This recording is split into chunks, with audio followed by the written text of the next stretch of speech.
Vamos falar um pouquinho sobre parênteses? Essa pontuação é usada quando a gente tem um momento intercalado no texto no qual a gente quer adicionar uma informação acessória.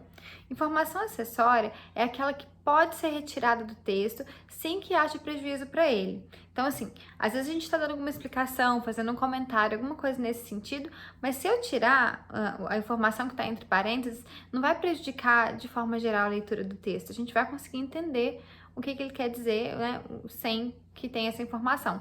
Porém, essa informação que é acrescentada, ela pode ajudar na leitura do texto.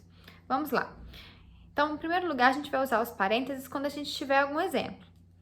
Olha, vejam o exemplo. Vamos lá. As duas primeiras guerras do século XX, Primeira e Segunda Guerras Mundiais, assolaram o mundo. Vejam só que eu posso tirar essa informação da Primeira e Segunda Guerras, mas ela está ali para lembrar para o leitor que talvez possa ter esquecido quais foram essas guerras, esses momentos, de quais são. Então, é uma informação que acrescenta, mas ela pode ser retirada, porque se eu tirar essa informação, eu vou continuar entendendo. Eu poderia falar, por exemplo, as duas primeiras guerras do século assolaram o mundo. Também, não, nesse caso, não teria prejuízo. Uma outra situação que eu posso usar os parênteses é quando eu quero fazer algum comentário, fazer alguma reflexão, alguma coisa assim. Vejamos o outro exemplo.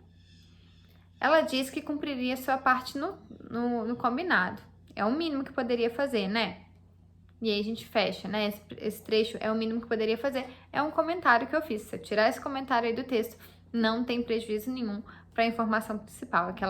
Ou seja, que ela vai cumprir, diz que iria cumprir a parte no combinado. Tá? Um outro uso, gente, é a introdução de dados biográficos, que são a data de nascimento, de morte, quando houver, né? E ainda o local de nascimento de alguém. Eu poderia dizer, por exemplo, Thalita Nassur, 1988, Lavras, 1988, é uma professora de língua portuguesa do Instituto Federal do Sudeste de Minas Gerais, campus avançado Bom Sucesso. E aí eu tenho os dados biográficos, que é o meu local e ano de nascimento. Ainda estou viva, então não tem que acrescentar nada de morte ali. Enfim, uma outra situação são os dados bibliográficos. Dados bibliográficos, gente, são relacionados ao nome do autor e o ano em que a obra foi publicada. Vocês vão utilizar muito esse tipo de parênteses com o nome do autor e o ano da obra quando forem fazer algum artigo científico, porque tem que aparecer. Vocês fazem alguma citação, usam algum trecho, né, ou alguma informação que foi adquirida de outro livro, a gente tem que colocar essa informação bibliográfica que vai vir sempre entre parênteses. Vejamos o exemplo. Agora eu quero contar as histórias da beira do cais da Bahia. Esse trecho é do Jorge Amado, Mar Morto, que é onde ele escreveu, em 1936. Esses são alguns dados bibliográficos, que devem aparecer aí entre parênteses. Uma outra situação é quando a gente tem uma rubrica, ou seja, quando a gente tem um texto literário, né, que se dá principalmente por meio de falas, a gente precisa ter as rubricas, que é quando o autor indica pra gente a ação, né? Quais são as ações que estão ocorrendo no momento, o que os autores devem fazer, como é que a cena deve estar, o cenário e tudo mais. Vamos ver um outro exemplo aqui disso. Na verdade, outro não, né? Um exemplo disso. Vejam o trecho. A Tereza falou, você jura, Glória? Juro. Tereza, por Deus, Glória, claro. Aí, nota importante, o sentimento de Tereza é mais ativo, Glória resiste mais ao êxtase. Então, aí a gente tem a rubrica que é o autor indicando como é que os atores devem agir, né? Então, Tereza, então quero ver, mas depressa que a irmã pode vir. Glória erguendo a cabeça, aí a atriz teria que fazer, né? Juro que, retificando, juro por Deus, e por aí vai. Enfim, não sou boa atriz, mas só para vocês verem que também pode ser usado, as aspas também são usadas na rubrica, que é quando onde o autor explica, né, como que a cena, os cenários e os atores devem agir em determinada cena. Nós ainda vamos usar os parênteses quando nós tivermos orações intercaladas com verbos declarativos. E vamos ver o exemplo que eu vou explicar para vocês a partir do exemplo, tá? Eles dizem, embora ninguém acredite, que são de confiança. Então, gente, nesse tipo de situação, né, que a gente vai ter, embora ninguém acredite, eu tenho uma observação aí também, que é parecido com aquilo que eu falei, né, de reflexão e tudo mais. Esse trecho ainda poderia vir entre vírgulas, porque é um aposto, mas ele pode também vir entre parênteses se vocês precisarem. E notem mais uma vez que esse trecho poderia ser suprimido sem prejuízo da compreensão geral do trecho, né? Ou seja, eles dizem que são de confiança. E aí a informação principal não é perdida.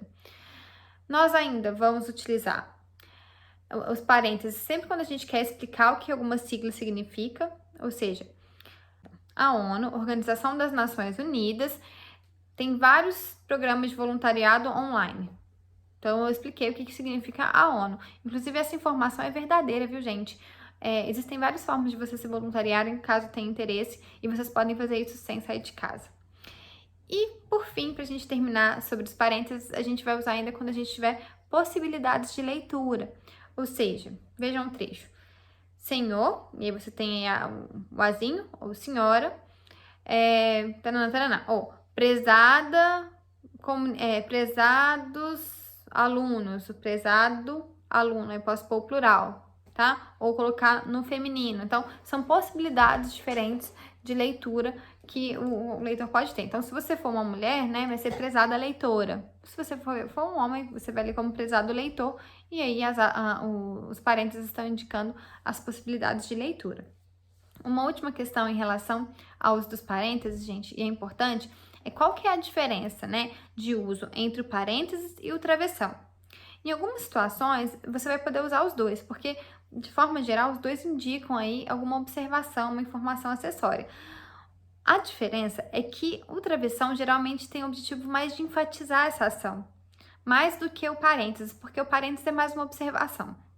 Mas quando vocês têm o travessão, vocês querem enfatizar a situação, tá? Vamos dar uma olhadinha num exemplo em que isso acontece, para que vocês observem a situação. O Brasil, o maior produtor e exportador de carnes do mundo, acaba de lidar com um escândalo sem precedentes envolvendo as maiores empresas de frigorífico do mundo.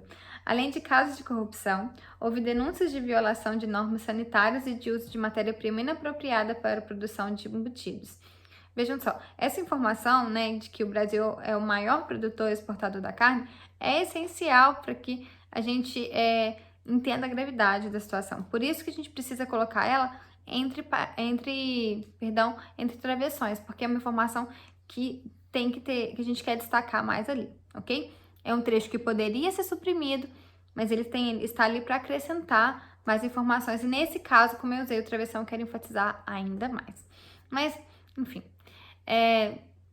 deixar para falar mais do travessão em outra aula, era só para apontar a diferença dos dois. E é isso, até a nossa próxima aula. Um abraço a todos!